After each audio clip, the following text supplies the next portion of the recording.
ఈరోజు cockroach Janata party ఆధ్వర్యంలో యువత అంతా స్టూడెంట్స్ అంతా కలిసి చేస్తున్న ఈ నీట్ పేపర్ లీకేజ్ మీద చేస్తున్న ప్రదర్శనకి జన విజ్ఞాన వేదిక తెలంగాణ పూర్తి మద్దతు ప్రకటిస్తోంది. మా అందరి డిమాండ్ కూడా ఈ పేపర్ లీకేజ్ పట్ల అత్యంత అసమర్థంగా వ్యవహరించినటువంటి కేంద్ర మంత్రి ధర్మేంద్ర ప్రధాన్ రాజీనామా చేయాలి. ఇది కేవలం పేపర్ లీకేజ్ అనేది ఒక ఎగ్జామ్ సంబంధించినటువంటి నెగ్లిజెన్స్గా మాత్రమే చూడటానికి అవకాశం లేదు.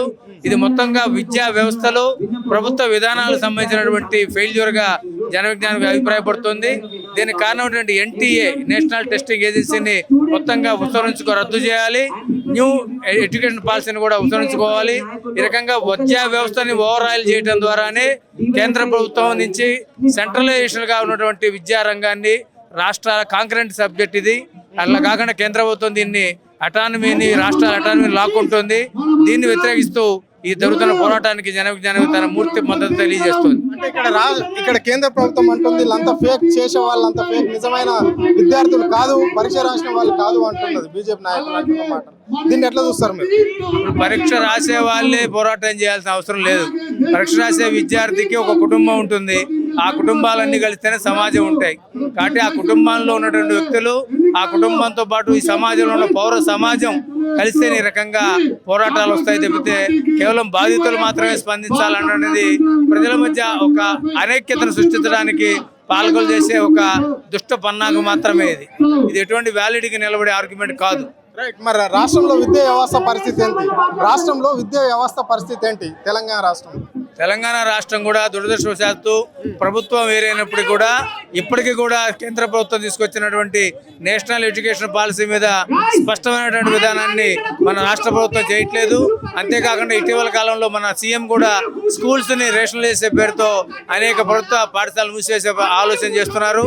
దాన్ని కూడా ఉపయోగించుకోవాలని ఈ సందర్భంగా జన విజ్ఞానం డిమాండ్ చేస్తోంది. ఇది పరిస్థితి. అంటే ఇక్కడ మాత్రము కేంద్ర రాష్ట్ర ప్రభుత్వాలు విద్యా వ్యవస్థను పూర్తిగా నిర్వీర్యం చేయడానికే ప్రయత్నం చేస్తున్నట్లు అనిపిస్తుంది. నెట్ విషయంలోకి వస్తే కేంద్రం ఎంతవరకు కూడా కావాలనే ప్రజలపైన కావచ్చు, విద్యార్థుల పైన కావచ్చు బురద జల్లే ప్రయత్నం చేస్తుంది. కానీ అక్కడ ఉన్న సెంట్రల్ మంత్రి మాత్రం, విద్యా వ్యవస్థ మంత్రి మాత్రము ఆయన సస్పెండ్ చేద్దామనే పరిస్థితి మాత్రం కేంద్ర ప్రభుత్వం లేనట్లే అనిపించింది. దేశంలో ఎక్కడైనా కానీ విద్యార్థులు మాత్రం తలుచుకుంటే ఏదైనా చేస్తారు అని చెప్పేసి కూడా ఆయన స్పష్టంగా చెప్పడం అనేది అయితే జరిగింది.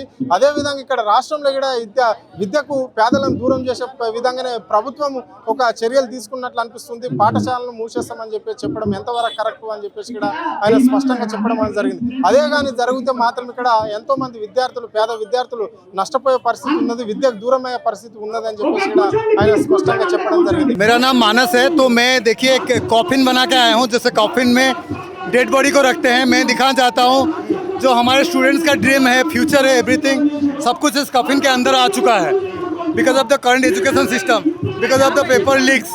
इतने सारे पेपर लीक्स हो रहे हैं।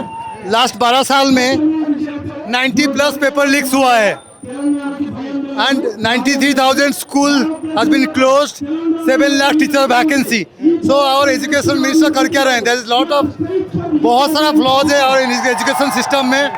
तो हम एजुकेशन मिनिस्टर को सिंपल रिक्वेस्ट कर रहे हैं कि एक डेमोक्रेटिक सिस्टम में लीडर को रिस्पॉन्सिबिलिटी लेकर रिजाइन करना चाहिए। तो आप रिजाइन कीजिए, आपसे नहीं हो पा रहा है, कोई नया आकर रिस्पॉन्सिबिलिटी ले।